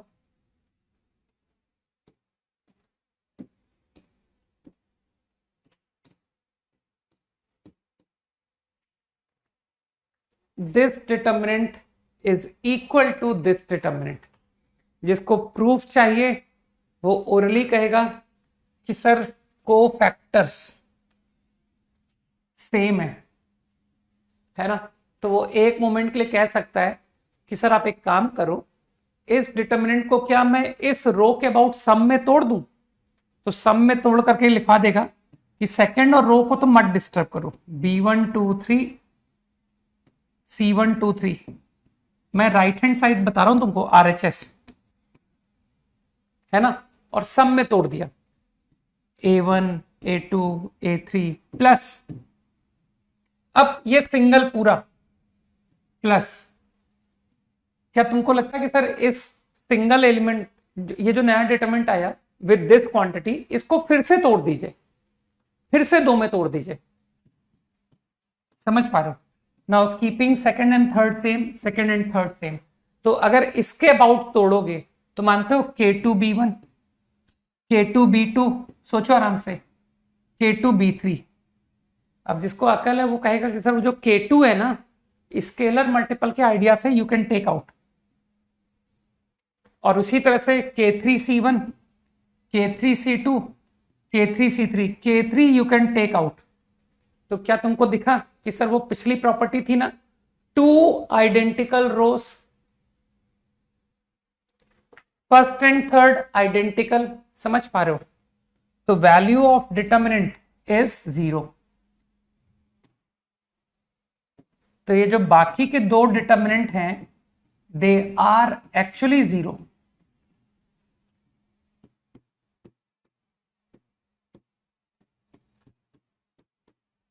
तो मेरे ख्याल से सबको समझ में आ गया कि सर ये डिटर्मिनेंट इक्वल टू 0, ये डिटर्मिनेंट 0।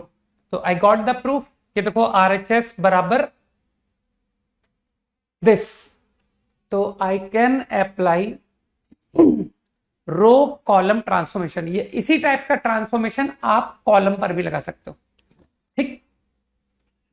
अब एक और इंपॉर्टेंट बात कि साइमल्टेनियसली, टाइम आउट हो गया बहुत, तुम्हारी क्लास का टाइम है, साइमल्टेनियसली तुम एटमोस्ट 2 रो पर एक साथ ऑपरेट कर सकते हो, है ना? बाकी अब मैं प्रूफ नहीं दूंगा, लेकिन जिसको प्रूफ चाहिए वो खुद से क्रिएट कर सकता है कि सर आपने ये ट्रांसफॉर्मेशन में प्रूफ दिखा दिया, तो क्या हम ये प्रूफ नहीं कर सकते? तो प्रूफ मत करो, अब तुम लोग बेसिकली एप्लीकेशन करो। तुम एट ए टाइम अगर 3x3 है तो तुम कह सकते हो कि सर मैंने R2 को ऑपरेट कर दिया, मैंने R3 को भी ऑपरेट कर दिया, तो जो नया डिटर्मिनेंट है ना वो आपके एक्चुअल डिटर्मिनेंट के बराबर ही रहेगा, है ना? तो अगर 3x3 है तो तुम एट द सेम टाइम 2 रो, ज्यादा से ज्यादा 2 रो को ऑपरेट कर सकते हो, ठीक है? अब किसी के मन में अगर सपोज करो ये विचार आ रहा हो कि सर मेरे को पता है R1 को मल्टीप्लाई करने का मन कर रहा है, मैं ये ऑपरेट करना चाहता हूं 1/K1, सॉरी यार लेट हो गए, मैं ये ऑपरेट करना चाहता हूं, है ना?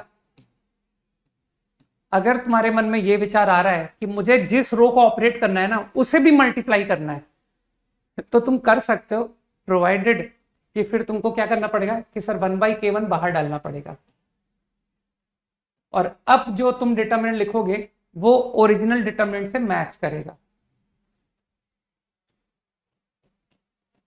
K2 B1 K3 C1, same way you can fill. समझ पा रहे हो मेरी बात को?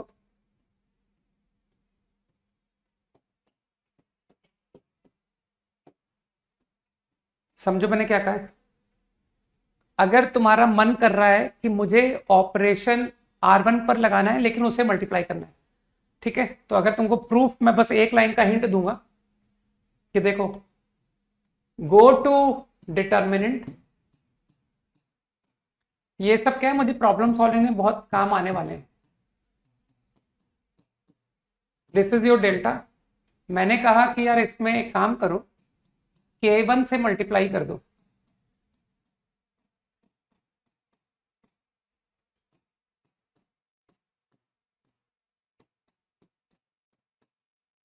तो बाहर 1/K1। अब समझ रहे हो? अब तो तुम कहोगे ना कि सर अब आप अप्लाई कर सकते हो, R1 goes to R1 plus K2 R2। अब तो किसी को कोई दिक्कत है नहीं। तो मानते हो ऐसा करने से तुम्हारा वो पर्पस सॉल्व हो गया कि नहीं, कि अब एलिमेंट्स वही बन रहे हैं जो आपने लिखे थे। सही है? तो आई थिंक आइडिया क्लियर। चलो homework quickly. Homework is exercise 1 last 6 question, that is 16 to 21 trigo equation.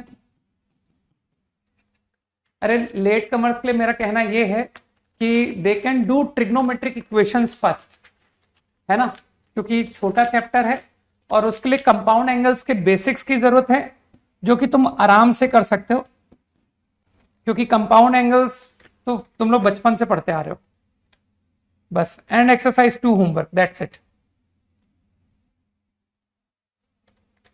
ठीक है, तो कल हम लोग सिर्फ इतना ही डिस्कस करेंगे। एक मोमेंट ठहर जाओ। एक्सरसाइज 2 मुझे लग रहा है कि 15 क्वेश्चन है, पता नहीं तुम करके आओगे कि नहीं आओगे। आओ यार करके आओ, इतना तो कर सकते हो, 20 ही तो क्वेश्चन दिए। ठीक है, चलो बाय, जय हिंद।